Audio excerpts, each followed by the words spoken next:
کیا آپ کو پتہ ہے نبی پاک صلی اللہ علیہ وسلم کے دور میں مسجد نبوی کیسے دکھتی تھی؟ یہ اس کی ایک خیالی تصویر بنی ہوئی ہے۔ یہاں پر دیکھیں، حجرہ شریف کے اندر جو ممبر تھا، یہ ممبر جہاں پر ہمارے نبی پاک صلی اللہ علیہ وسلم خطبہ دیتے تھے، خطاب کرتے تھے، یہ وہ ممبر بنا ہوا ہے اور اس طرح سے محراب بنا ہوا ہوتا تھا۔ یہ دیکھیں یہاں پر، اور نیچے مٹی ہوتی تھی مسجد نبوی میں، اور یہاں پر یہ دیکھیں کھجور کے جو درخت تھے ان کو ایز اے پلر استعمال کیا گیا تھا اس دور میں۔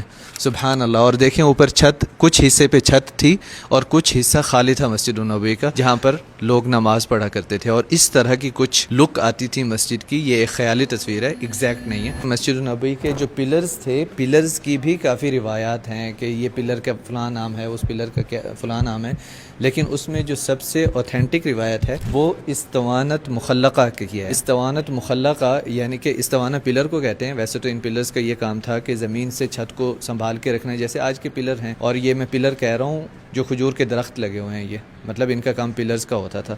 اور اس میں جو سب سے مشہور اور سب سے اوتھینٹک جس کے بارے میں انفارمیشن ہے وہ ہے استوانت مخلقہ، اور اس کے ساتھ ہمارے نبی پاک صلی اللہ علیہ وسلم ٹیک لگا کر بھی بیٹھتے تھے اور اس پہ ایک خوشبو استعمال کرتے تھے جس کا نام ہے خوشبو مخلقہ۔ اور مسجد النبوی سے نکل کے ہی ساتھ ہی حجروں کا دروازہ تھا ہمارے نبی پاک صلی اللہ علیہ وسلم، یعنی کہ گھر چلے جاتے تھے اپنے۔ اور یہاں پر اگر آپ اس میوزیم میں آتے ہیں جو کہ international museum of biography of صلی اللہ علیہ وسلم ہے، اس کے اندر یہ سارے پلرز کے بارے میں انفارمیشن دی گئی ہے اور مسجد النبوی کے گیٹس کے بارے میں بھی۔ اور اس میوزیم میں اگر آپ آتے ہیں تو یہاں پر اس میوزیم کے اندر 30 ایسی جگہیں ہیں، 30 سویٹس سمجھ لیں، یہ 30 ایسی جگہیں ہیں جہاں پر آپ کو مختلف قسم کی، جیسے یہ مسجد نبوی کی انفارمیشن ہے، اسی طرح کی مزید حجرات کے بارے میں اور دوسری بہت ساری انفارمیشنز یہاں پر اس میوزیم میں آپ کو ملتی ہیں، ہمارے نبی پاک صلی اللہ علیہ وسلم کی بایوگرافی سے جڑی ہوئی۔